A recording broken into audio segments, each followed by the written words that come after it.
नमस्कार दर्शक न्यूज देख रहे हैं आप सब। मैं हूं आपके साथ साहिल केरनी। दारियल इशू में बात करेंगे भारत को लेकर, भारत पाकिस्तान ऑपरेशन सिंदूर 2.0 को लेकर और जरदारी के बयान को लेकर। भारत के सेना प्रमुख जनरल उपेंद्र द्विवेदी ने ऐसा बयान दिया जिसने साफ संकेत दिया कि देश अब किसी भी उकसावे का जवाब पहले से ज्यादा आक्रामक और आधुनिक तरीके से देने को तैयार है।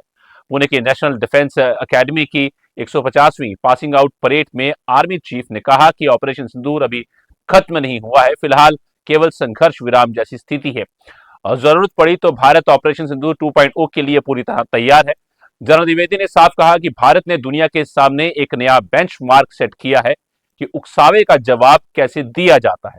उन्होंने भविष्य की लड़ाइयों को मल्टी डोमेन वॉर बताया, जिसमें जमीन, हवा, समुद्र, साइबर स्पेस और इंफॉर्मेशन वॉरफेयर शामिल होंगे।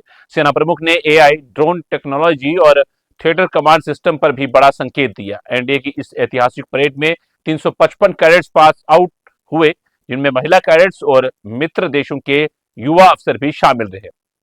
सवाल अब यही है कि क्या भारत अपनी सैन्य रणनीति के नए युग में प्रवेश कर चुका है। और वहीं ऑपरेशन दूर को लेकर पाकिस्तान एक बार फिर बड़े बड़े दावे कर रहा है। पाकिस्तान के राष्ट्रपति आसिफ अली जरदारी ने दावा किया कि पाकिस्तान ने भारत के 8 लड़ाकू विमान मार गिराए और प्रधानमंत्री आवास के ऊपर ड्रोन उड़ाए, लेकिन इन दावों के समर्थन में पाकिस्तान अब तक कोई ठोस सबूत पेश नहीं कर पाया है। ना कोई मलबा, ना कोई ब्लैक बॉक्स और ना ही किसी पायलट की जानकारी सामने आई। दूसरी तरफ भारत की कार्रवाई की सैटेलाइट तस्वीरें दुनिया ने देखी, जिनमें पाकिस्तान और पीओके के आतंकी ठिकानों तथा एयरबेस को भारी नुकसान दिखाई दिया। सवाल अब यही है कि क्या पाकिस्तान घरेलू राजनीति के लिए ऐसे दावे कर रहा है या फिर सच छिपाने की कोशिश। पहले आपको बयान सुनाते हैं जरदारी ने क्या कुछ कहा है, फिर हम रुक करेंगे चर्चा का। दो खास मेहमान हमारे साथ जुड़ेंगे इस चर्चा के अंदर। ना समझते हैं ना सोचते हैं, अपनी ताकत में मगन है। अल्लाह का फजल है कि हमने उसको एक हफ्ते की जंग में समझा दिया कि ऐसा आसान नहीं है। इनको समझ आई कि हम भी यहाँ बैठे हैं। जब इनको पता पड़ा इनके 8 जहाज गिरे, तब इनको समझ आई कि हमको पाकिस्तान से बाहर जाने की भी जरूरत नहीं है। अब यहाँ बैठे बैठे उनकी फजाइयों को गिरा सकते हैं। इस्लामाबाद मेरे घर पे कोई ड्रोन नहीं चल रहा था, पर मोदी के घर पे हमने ड्रोन चलाए। ये हमारी अपनी सोच है, पीपल्स पार्टी की भी सोच है, पाकिस्तानियों की भी सोच है कि हम जरूरत से ज्यादा ज्यादती नहीं करते। हमने सिर्फ इनके वो जहाज गिराए जो हमारे पास बॉम्बिंग करके गए थे, वरना 40 जहाज इनके हमारे रेडार पे थे और गिरा सकते थे, मगर नहीं गिराए कि ऐसा ना हो कि ये समझे कि हम कोई पूरी जंगों के लिए तैयार है। हमने लोगों की जंग करनी है, इकोनॉमिकली लोगों को बनाना है, आगे बढ़ाना है। बच्चे जो हैं आजकल के रुक करेंगे चर्चा का। हम जिस तरीके से अपने बात सुनी जरदारी साहब की, क्या खाम खा की जो डीके जो है कि खाम रहे थे। और अब रुक करेंगे, हमारे साथ दो खास मेहमान जुड़ चुके हैं और उनसे भी अब इन बातों को समझने की कोशिश करेंगे। ब्रिगेडियर अखिल दीक्षित हमारे साथ, डिफेंस एक्सपर्ट। सर धन्यवाद, शुक्रिया समय देने के लिए। और करोड़ी सिंह जी हमारे साथ, फॉरेन एक्सपर्ट। सर धन्यवाद, शुक्रिया समय देने के लिए। सर, जिस तरह से बयान दिया गया आपने सुना ही, क्या ऑपरेशन सिंदूर 2.0 दक्षिण एशिया की सुरक्षा स्थिति बदल सकता है। और जिस तरह बात रखी गई, साफ तौर पर चेतावनी पाकिस्तान के लिए खुले तौर पर। क्या ये सवाल मुझसे है क्या? ये जी सर, द्विवेदी जी ब्रिगेडियर के सर आपसे विषय में? आपसे जी ब्रिगेडियर सर आपसे। हाँ हाँ हाँ। देखिए, ऐसा है कि पास्ट एक्सपीरियंस जो हम लोग का रहा है, खास तौर से कारगिल में जो हमारे साथ एक धोखा जैसा हुआ था, उसके बाद से डिफेंस फोर्सेस इंडिया के बहुत ज्यादा अपग्रेडेशन हुआ, बहुत इम्प्रूवमेंट किया गया। उसका सही इस्तेमाल अभी ऑपरेशन सिंदूर में दिखाई दिखाई दिया, जिसमें कुल वो नहीं था कि हम लोग इस तरह से रिएक्ट करेंगे और इतना हम लोग इक्विप्ड हैं उनके रिएक्शन के लिए। अब उसके बाद देखिए, उसमें हमारे जो वेपन सिस्टम्स थे, बहुत से जो टेस्ट नहीं हुए थे, वो सब ऑन ग्राउंड टेस्टिंग भी हो गई साइमल्टेनियस। अब देखिए, कॉन्सेप्ट ऑफ वॉरफेयर इतना चेंज हो गया है पहले से। अभी स्टैंड ऑफ वेपन सिस्टम ज्यादा इस्तेमाल होते हैं, shoulder to shoulder, man to man लड़ाई के बहुत कम चांसेस रह गए हैं। और इस तरह से आफ्टर ऑपरेशन सिंदूर के बाद जो 1 साल हमको मिला है उसमें भी बहुत ज्यादा जो टेस्टिंग हुई थी उसमें रिफाइनमेंट किया गया है, और आज के दिन हम लोग लाइन ऑफ मार्च से किसी वक्त भी इमीडिएट रिएक्शन के लिए सक्षम हैं और तैयार हैं। वेपन सिस्टम भी बहुत ज्यादा इंप्रूव किया गया है। इसकी वजह से इंडियन आर्मी के जो चीफ हैं उनका कॉन्फिडेंस लेवल बहुत हाई है। अब सिर्फ एक पॉलिटिकल डिसीजन मेकिंग है जिसके ऊपर आर्मी इमीडिएटली, आर्मी क्या मतलब डिफेंस फोर्सेस, एयरफोर्स, नेवी सब मिला के इमीडिएट रिएक्ट कर सकते हैं कोई भी किसी तरह की भी हमको अगर कोई जरूरत पड़े उस वक्त। तो उस और साथ में ही ये जो बीच में गीदड़ भपकियां पाकिस्तान देता रहता था, तो एक तरह का एक मैसेज भी है उनको कि आप जो हिंदी में कहावत है पंगा मत लो, जब बहुत ज्यादा ज्यादा खामियाजा इसका तुमको भुगतना पड़ेगा। उसी को एक हिंट दिया है जनरल द्विवेदी ने। पाकिस्तान को ही नहीं और भी ताकतें जो आसपास हैं जो उसको सपोर्ट करती हैं। एक कनेक्टेड इससे ये देखिए है, जैसे टर्की है, उसने कुछ एरिया साइप्रस का ऑक्यूपाई कर रखा है। उसने ऑपरेशन सिंदूर के दौरान बहुत से मॉडर्न वेपन सिस्टम पाकिस्तान को मुहैया कराए थे। तो एक तरह से मैसेज ये टर्की को भी है और चाइना को भी है कि हम लोग इस वक्त काफी अच्छे सक्षम हालत में हैं और अगर जरूरत पड़ेगी तो इमीडिएट रिएक्ट करेंगे और पाकिस्तान को नेस नाबूद कर देंगे। इस तरह का एक मैसेज जनरल द्विवेदी ने दिया है, जो अभी सैटरडे को जो एनडीए की परेड के दौरान है, और इसको उसी नजरिए से मैं देखता हूँ। ठीक है सर, मैं रुक करूंगा आपको, दोबारा मैं रुक करूंगा करोड़ी सिंह सर का। सर, ऑपरेशन सिंदूर 2.0 का जिक्र क्या किसी बड़े सैन्य संदेश की तरफ इशारा करता है? देखिए साहिल, डिफेंस सर्विसेज होती हैं वो 24/7/365 अलर्ट होती हैं। और मेरे बहुत से रिलेटिव और फ्रेंड्स बहुत हैं डिफेंस सर्विसेज में, वो कहते हैं हमारी ड्रेस तो बिल्कुल हमारे बेड के पास होती है, न मालूम कब हमें जाना पड़ जाए। तो ये तो 24 आवर अलर्ट का तो होता है स्थिति। दूसरा ये है कि अगर उन्होंने कहा है पासिंग आउट परेड में, तो अगर मुझे कोई लेक्चर देना है तो क्लासरूम का लेक्चर अलग होगा, पब्लिक लेक्चर अलग होगा, रिसर्च कॉन्फ्रेंस का अलग होगा।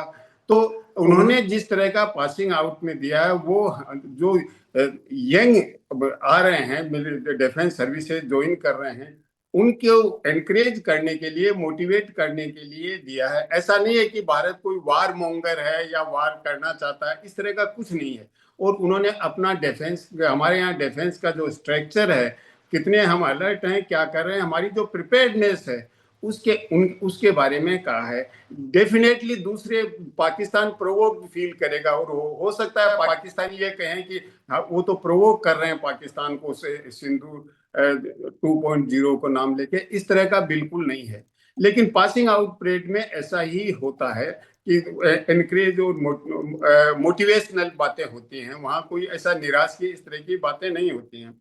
लेकिन पाकिस्तान और भारत को अगर हम कंपेयर करें, भारत की डिफेंस सर्विसेज हैं वो हाईली प्रोफेशनल हैं, उनका कोई पॉलिटिकल स्टेटमेंट नहीं आता, आपने नहीं देखा होगा।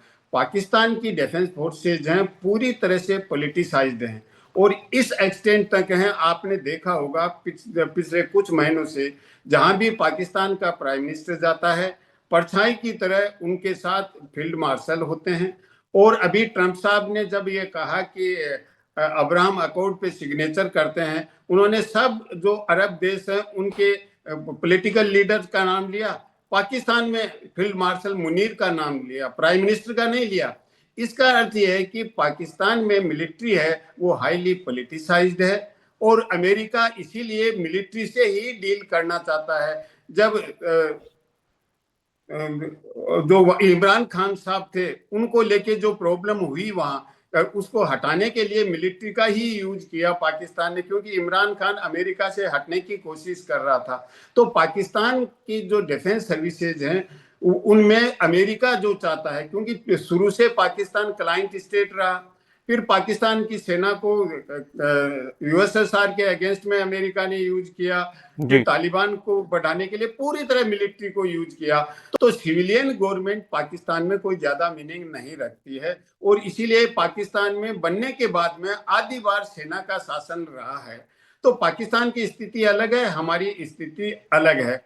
लेकिन क्या भारत ऑपरेशन 2.0 ऑपरेशन करेगा? भारत बिल्कुल इस तरह का नहीं सोच रहा है। लेकिन भारत पे अगर वार कोई थोपेगा, अगर पाकिस्तान कोई टेररिस्ट एक्ट करता है भारत में, तो डेफिनेटली भारत रेस्पॉन्ड करेगा, और भारत को करना भी चाहिए, रेस्पॉन्ड क्यों नहीं करेगा? तो देखिए वो स्थिति अलग है। तो इसको हमें उसी संदर्भ में समझना चाहिए। हमारे जो चीफ के स्पीच है उसको, जरदारी साहब हैं, जरदारी साहब का आपने पूरी पाकिस्तान की पॉलिटिक्स में रेयर नाम सुना होगा।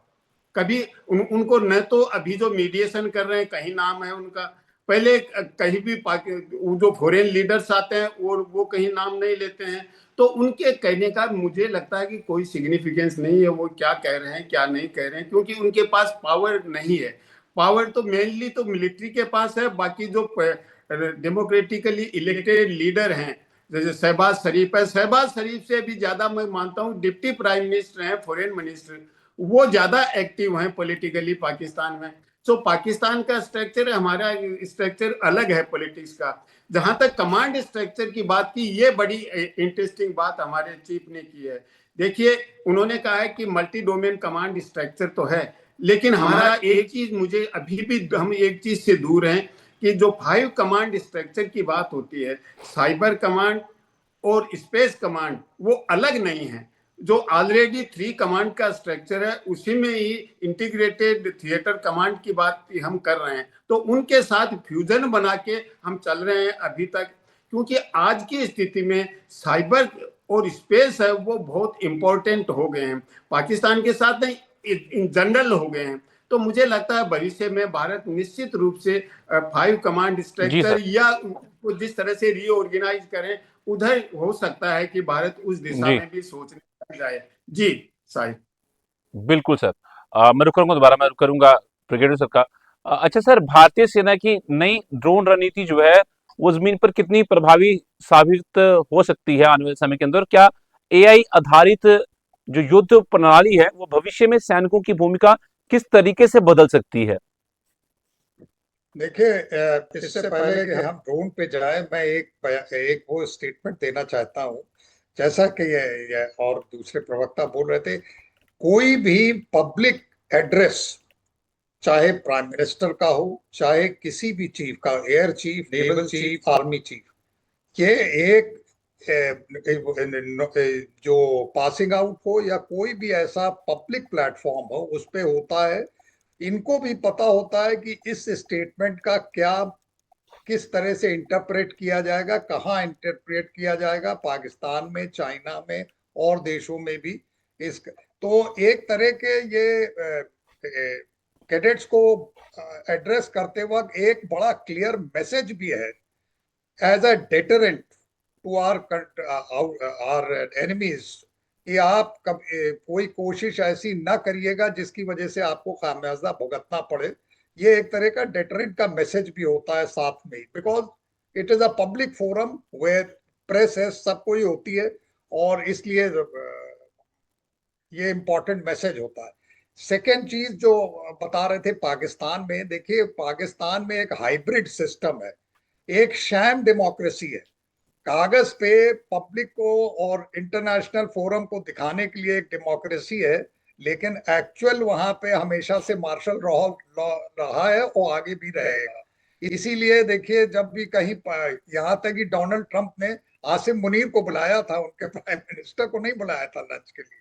तो उनके यहाँ पे सिस्टम जो है बड़ा डिफरेंट है, जैसा पहले दूसरे प्रवक्ता बोल रहे थे कि भाई वहां पे जो है आर्मी डिसाइड करती है कि करना क्या है, और आर्मी ही आप उनका जो what you call international relations देखती है, डोमेस्टिक कंपल्शंस देखती है। एक पॉलिटिशियंस को सिर्फ एक कंड्यूट, एक कठपुतली की तरह इस्तेमाल किया जाता है पब्लिक को, लोकल पब्लिक को गुड ह्यूमर में रखने के।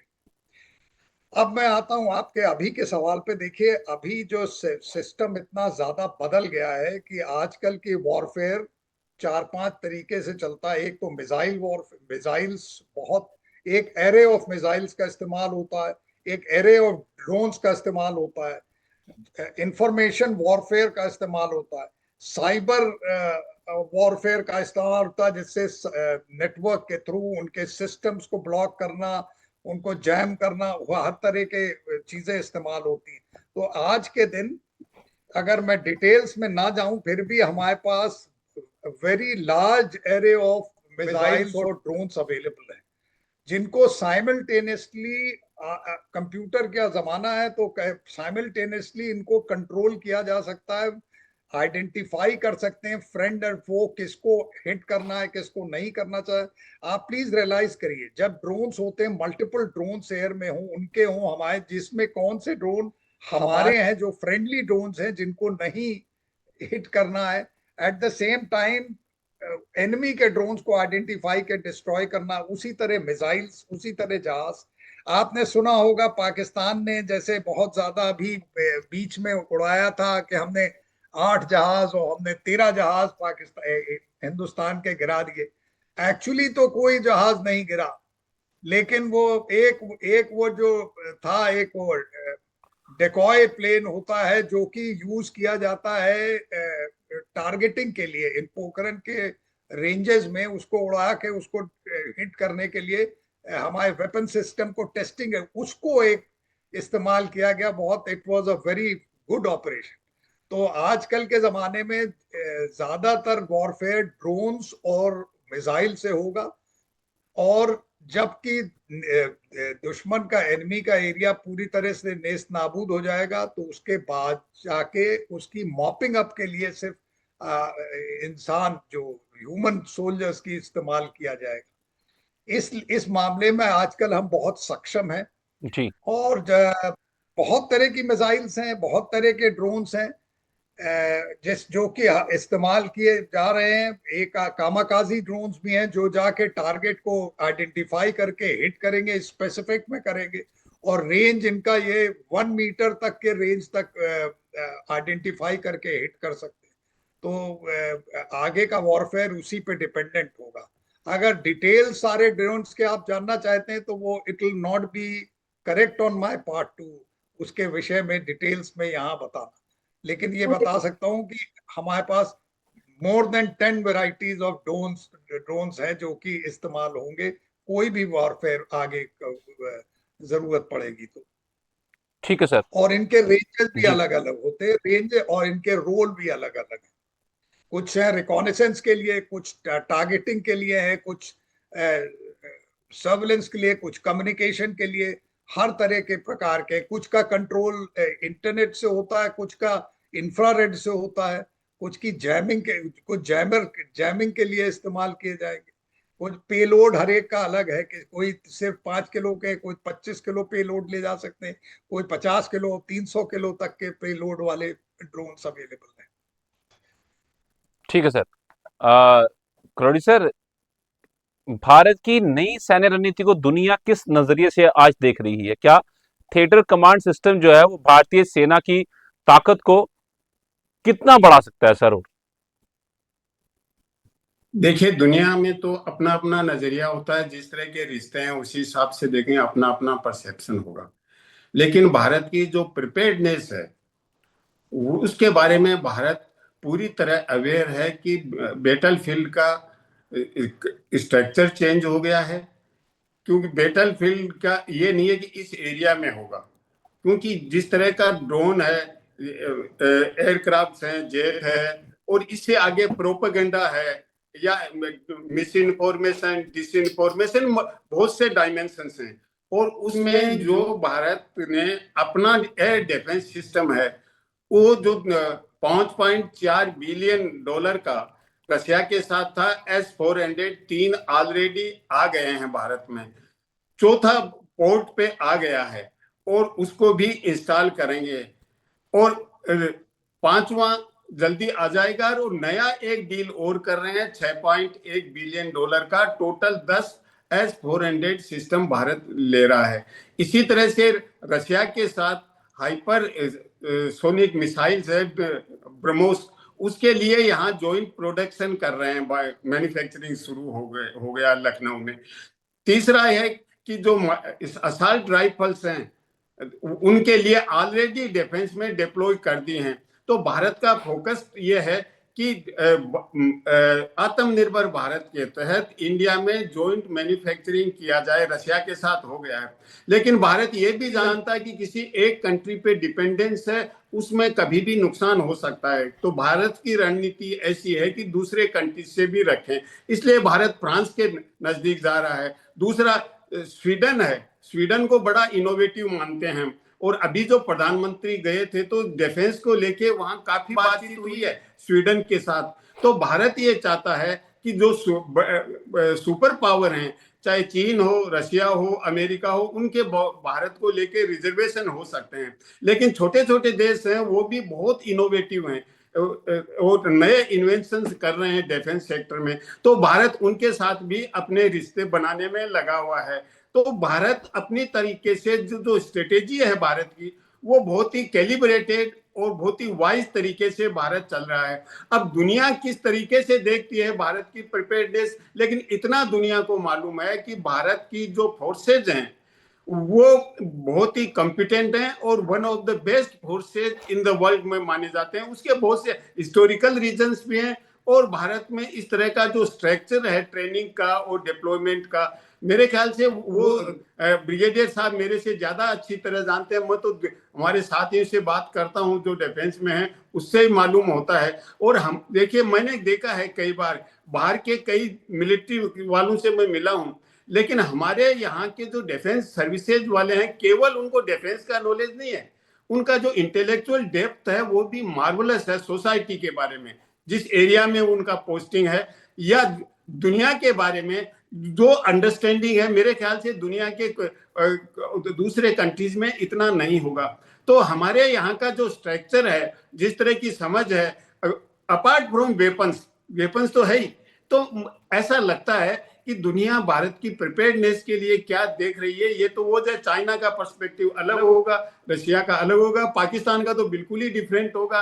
लेकिन पाकिस्तान ये अच्छी तरह से जानता है कि भारत से अगर आगे झगड़ा करना है या लड़ना है तो वो सेफ नहीं होगा उनके। तो मुझे नहीं लगता कि भारत अब कोई बहुत ज्यादा एडवेंचर करेगा कि भारत में टेररिस्ट एक्सरसाइज या टेररिज्म को प्रमोट करने का। लेकिन अमेरिका के और चीन के साथ जिस तरह से पाकिस्तान सक्सेसफुली उनमें बैलेंस बनाने में लगा हुआ है, और अमेरिका और पाकिस्तान की जो क्लोजनेस है उसको देखते हुए भारत को बहुत ज्यादा सतर्क जरूर रहने की जरूरत है।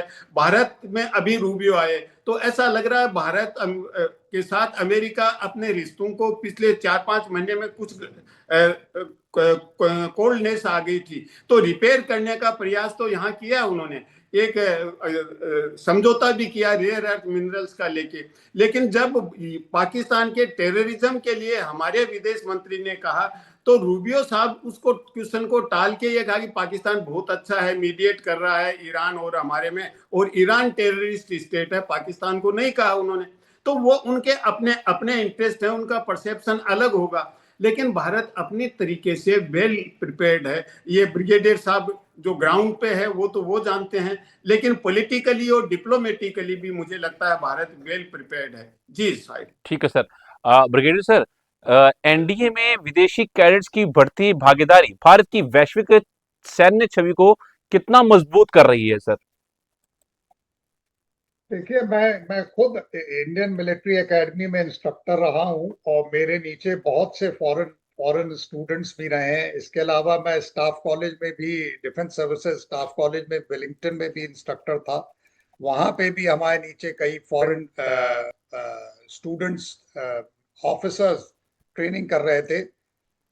क्लासिक इज कि हम लोग के कार्यकाल में उन दौरान अमेरिकन भी थे, कैनेडियंस भी थे, ऑस्ट्रेलियंस भी थे और रशियंस भी थे, और लोग जो आसपास की सैटेलाइट कंट्रीज हैं इनके भी सब आते हैं।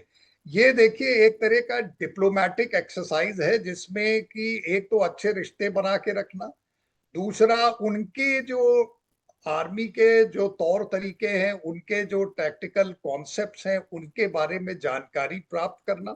साथ में उनको भी हमारी जो वे ऑफ थिंकिंग है, हमारे वे ऑफ विचारधारा है, उसको भी उनमें डिसेमिनेट करना। ये लोग भी जो आते हैं, इनसे भी वापस जाने के बाद फीडबैक लिया जाता है।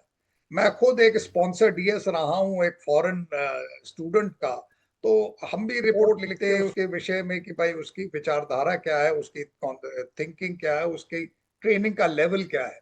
तो ये एक बहुत अच्छी पहल है, और ये राइट फ्रॉम एकेडमी डेज से होती है। और इसमें एक और है, एक परमानेंट रिश्तेदारी डेवलप होती है। आप ये देखिए, जो आदमी आपके साथ जिसने ट्रेनिंग करी है आईएमए में, वो कल को अपनी आर्मी में एक सीनियर पोजीशन पे है। जब आप उसी दौरान में अपनी आर्मी में एक सीनियर पोजीशन में, तो एक रेपो डेवलप हो जाती है, जिसका बहुत फायदा होता है। तो इस तरह से जो आसपास के नेशंस हैं, इंक्लूडिंग इंटरनेशनल जो और भी कंट्रीज के देश के आते हैं, फ्रेंडली फॉरेन कंट्रीज के, उन सब के थ्रू एक अच्छी रिश्तेदारी डेवलप होती है। ये हमारी जिसको कहते हैं इंटरनेशनल रिलेशंस में बहुत मदद देती है। ये एक तरह की बहुत इम्पोर्टेंट पहल है जो हर कंट्री करने की कोशिश करती है। कई लोग तो पाकिस्तान में देखे, कई जो उनके फ्रेंडली नेशंस हैं, उनके पाकिस्तान में क्वेटा के स्टाफ कॉलेज में, उनकी एकेडमी में भी ट्रेनिंग करते हैं। जी सर। अच्छा करोड़ी सर, एक चीज आपसे भी एक और समझेंगे कि जो भारतीय सेना की जो सैन्य आधुनिकीकरण है, उस प्रक्रिया में एशिया की शक्ति संतुलन राजनीति को किस तरह से वो प्रभावित कर रही है? देखिए साहिल, ब्रिगेडियर साहब ने बहुत अच्छी बात की कि अलग अलग देशों के ट्रेनीज यहाँ आते हैं, ट्रेनिंग लेते हैं। ये उसमें म्यूचुअल लर्निंग होता है, एक दूसरे के प्रिपेयर्डनेस के बारे में, एक दूसरे की सोसाइटी के बारे में। और इसके अलावा नेबरिंग कंट्रीज में तो आज अगर आप देखेंगे, नेपाल, बांग्लादेश, श्रीलंका, यहाँ तो जो टॉप पोजीशन में है, उनका ट्रेनिंग भारत में ही हुआ है सबका। अगर आप देखेंगे तो, रिकॉर्ड देखेंगे तो भारत का जो ट्रेनिंग स्ट्रक्चर है, उसकी रेपुटेशन बहुत बढ़िया है एक तो। इसलिए वो भी चाहेंगे कि हमारे यहाँ जो आए, हमारे ऑप्शन है, वहां जाके ट्रेनिंग लेके आए तो अच्छा करें। दूसरा आपका सवाल है भारत की प्रिपेयर्डनेस और भारत में किस तरह के अपनी स्थिति है इस समय। मुझे लगता है कि भारत का मॉडर्नाइजेशन है वो बहुत अच्छा है, लेकिन अभी भी भारत के साथ एक वो जो समस्या है, हम 3 चीजों में इंपोर्ट बेस्ड है भारत का। एक तो एनर्जी में हम सेल्फ सफिशिएंट नहीं है, एनर्जी इंपोर्ट बेस्ड है। दूसरा हमारा है फर्टिलाइजर बेस्ड है, जो एग्रीकल्चर के लिए बहुत जरूरी है। और तीसरा डिफेंस प्रोक्यूरमेंट है। हमने प्रयास किया है मेक इन इंडिया के तहत जॉइंट वेंचर के साथ, लेकिन अभी बहुत ज्यादा हम नहीं कर पाए हैं जितना होना चाहिए। तो उसमें हम थोड़े से पीछे हैं, अगर मैं ये कहूँ तो मेरे ख्याल से अतिशयोक्ति नहीं होगी। और उसमें जब बाहर से मंगाते हैं तो उससे एक सबसे बड़ी प्रॉब्लम आती है फॉरेन करेंसी की। और फॉरेन करेंसी भारत को बहुत ज्यादा जरूरत है। इसीलिए प्रधानमंत्री को अभी अभी कहना पड़ा कि यात्रा नहीं करें, ज्यादा बाहर नहीं जाएं बिना काम, केवल टूरिस्ट के तरह। उससे फॉरेन करेंसी बचाना बहुत जरूरी है, क्योंकि तेल हम खरीदते हैं सब फॉरेन करेंसी में होता है, डिफेंस का सब फॉरेन करेंसी में होता है। हमने तेल के लिए प्रयास किया है कि लोकल करेंसी में करें, जैसे यूएई के साथ किया है, ये या इसके रशिया के साथ है, ईरान के साथ भी रहा है हमारा। लेकिन अब अमेरिका दबाव बना रहा है, क्योंकि कुछ जैसे ब्रिक्स देशों ने डी डॉलराइजेशन का कहा, तो अमेरिका अब दबाव बना रहा है कि आप डॉलर में खरीदिए, वेनेजुएला से खरीदिए, अमेरिका से तेल और गैस खरीदिए। तो उस तरह का दबाव भारत पे बनाने की कोशिश की जा रही है। और इसीलिए रूबियो यहाँ आए तो उन्होंने कहा वेनेजुएला के प्रेसिडेंट यहाँ आ रहे हैं, भारत ने अनाउंस नहीं किया। तो मुझे लगता है कि इस तरह का अमेरिका को जिस तरह का अपर हैंड है, दबाव की कूटनीति अमेरिका चलाता है, इसके लिए भारत को थोड़ा सा असर्ट करना चाहिए। क्योंकि अगर लोकल करेंसी में यूएई में मिल रहा है, क्योंकि लोकल करेंसी सेटलमेंट मैकेनिज्म है यूएई के साथ हमारा, तो हमें अमेरिका के इस तरह के दबाव में नहीं आना चाहिए। और अमेरिका और भारत के बीच में थोड़ा रिश्तों में कोल्डनेस है, उसका कारण भी यही था।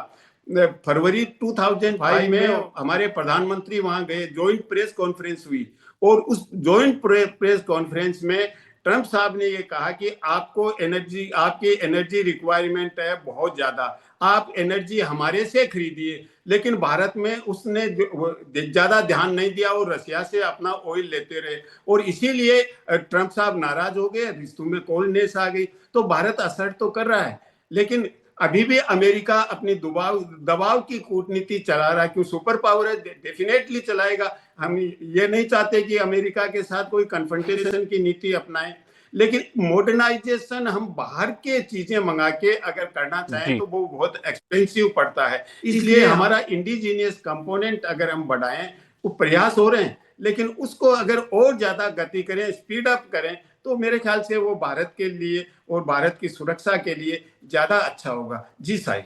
ठीक है सर। ब्रिगेडियर साहब का क्लोजिंग कमेंट। मैं तो ये कहूंगा, देखिए, डोनाल्ड ट्रंप बड़े अनप्रडिक्टेबल आदमी है, जिसमें से 1-1.5 साल गुजर चुका है। 2-2.5 साल इंडिया का पॉलिसी मुझे बहुत पसंद आई। इन्होंने कहा है we will wait out the tenure of Donald Trump, और उसके बाद ही हम कोई एक फर्म फैसला लेंगे। आप देखिए, सारे स्टेटमेंट अमेरिका से आते हैं, जिसका इधर से कोई इस तरह का लूज बयान कभी भी इंडिया के, चाहे फॉरेन मिनिस्टर ने हो चाहे प्रधानमंत्री ने हो, कभी किसी ने दिया नहीं। और आइडियल है इंडिया के लिए कि वेट आउट, अभी 2.5 साल रह गए, बहुत जल्दी समय गुजरता है, स्टेबिलिटी आएगी।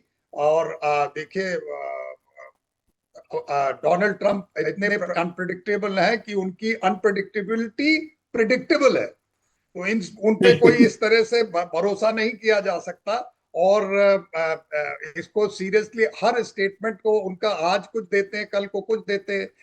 पाकिस्तान को 2 महीने पहले कुछ और स्टेटमेंट था, अभी आज के हालात उनके साथ अब्राहम अकॉर्ड साइन करा रहे हैं, जो करने को वो तैयार नहीं है।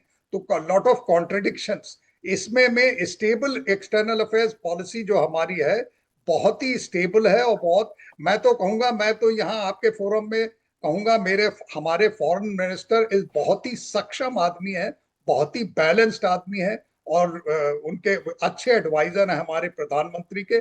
मैं दोनों का बहुत ज्यादा इज्जत करता हूं, इसी वजह से कि हमारी फॉरेन पॉलिसी बहुत ही स्टेबल और फर्म ग्राउंड पे है, जिसको मेंटेन करके रखना चाहिए। 4 साल बाद देखेंगे, जब कोई डेमोक्रेट्स होंगे या रिपब्लिकन्स होंगे, कौन होंगे अमेरिका में, उस वक्त फैसला लिया जाएगा कि किस तरह से हम लोग के रिश्तेदार आगे बढ़ेंगे या और खराब होंगे। ठीक है सर। करोड़ी सर, आपका सर, ब्रिगेडियर साहब के लिए एक चीज ऐड कर दूं मैं। ब्रिगेडियर साहब ने कहा कि अभी 2.5 साल हैं, 2.5 साल नहीं, नवंबर में चुनाव होंगे हाउस ऑफ रिप्रेजेंटेटिव्स के, जिसको वो मिड टर्म कहते हैं। और अगर उसमें ट्रंप साहब की पार्टी नहीं आती है तो प्रैक्टिकली वो एक लेम डक प्रेसिडेंट हो जाएंगे, बहुत से डिसीजन नहीं ले पाएंगे। तो ज्यादा 2.5 साल इंतजार करने की जरूरत नहीं है। हाँ, यस साहिब। ठीक है सर। क्लोजिंग कमेंट साहब, सर आपने दे दिया, कुछ कहना चाहेंगे आप सर आखिरी में? नहीं, अभी कुछ नहीं। ठीक है सर, धन्यवाद। धन्यवाद। मैं अगर समय है तो मैं यही कहना चाहूंगा, बल्कि आपके जरिए पाकिस्तान को एक मैसेज देना चाहूंगा कि देखिए, मैं बॉर्डर पे कई बार उनके अफसरों से भी मिला हूं, कई बार फ्लैग मीटिंग हुई है, बहुत अच्छी तरह वो जानते हैं। वो जमाना अलग था, अब जमाना अलग है। अब जो है, हम रिटेलिएट पहले करेंगे, उसके बाद कुछ विचार करेंगे। दूसरी चीज, इनको ये भी याद रहना चाहिए, अभी जितने हादसे हुए हैं, एक एस्केलेटिंग लैडर को हमने इस्तेमाल किया है। और अब पहले सिर्फ एलसी के उस तरफ ही हम लोग रिटेलिएट करते थे, सर्जिकल स्ट्राइक से शुरू हुआ, उसके बाद अंदर जाके एयर स्ट्राइक करी, अब उनके मेनलैंड में आ गए। अगर जरूरत पड़ेगा तो हम अफगान बॉर्डर तक, किसी भी जरूरत तक हम लोग अंदर जा सकते हैं। उनको इस मामले में कॉशन मेंटेन करना चाहिए कि उनकी अपनी डिसइंटीग्रेशन को बचाने के लिए उनको संभल के चलने की जरूरत है। जी बिल्कुल सर, धन्यवाद सर। ब्रिगेडियर अखिल दीक्षित सर, आपका बहुत धन्यवाद हमारे जुड़ने के लिए। और करोड़ी सिंह सर, आपका धन्यवाद, शुक्रिया समय देने के लिए। काफी अहम बातें आपने रखी हैं। तो बहुत बहुत शुक्रिया आपका। भारतीय सेना अब सिर्फ सीमाओं की रक्षा करने वाली पारंपरिक ताकत नहीं, बल्कि तकनीक, एआई, ड्रोन और मल्टी डोमेन वारफेयर से लैस आधुनिक सैन्य शक्ति बनने की दिशा में तेजी से आगे बढ़ रही है।